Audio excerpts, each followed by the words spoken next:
公視台記台全新製作的文化實境節目《這條大路通台灣》，後禮拜二4月17暗時特別放送啊！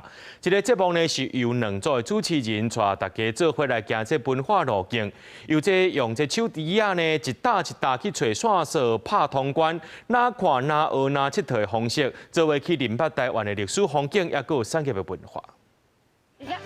走者。我個實踐一下啊！有誒，來呢，嚴定啦。手機一輛任務隨到，公視台記台全新製作的實境節目《這條大路通台灣》，安排兩位主持人透過一個手機去接任務、找線索、破關，一步一腳印行前輩行過的路，也就是文化路徑，去認捌台灣的水文化。頭一集要去找消失的海，主持人完全無卡本的趣味互動，帶大家偷偷去感受台灣的歷史風景和產業文化。哇，開心。哦，對哦。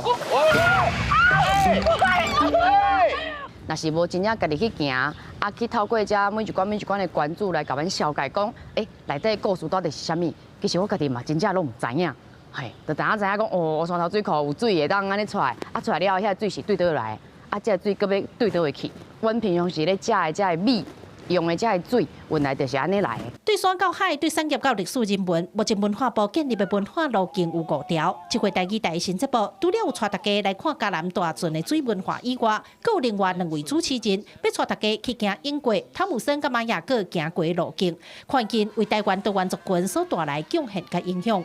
大家可能對這個西拉雅族感覺講，奇怪，西拉雅族應該是平埔族啊，是安怎他會佇這個山頂？其實嘛會當佇這個過程中對着因的腳步來知影講是安怎因會為平原走去山來安尼。文化路徑串聯的是人甲台灣這個土地生活甲感情所發展出來歷史文化甲產業，其實就佇咱的身軀邊。這條大路通台灣4月17暗時9點準時放送。製作單位希望透過節目的紹介，會當互更較儕人做過來認捌一段故事。記者郭家祖、顧超陽、郭永昌報道。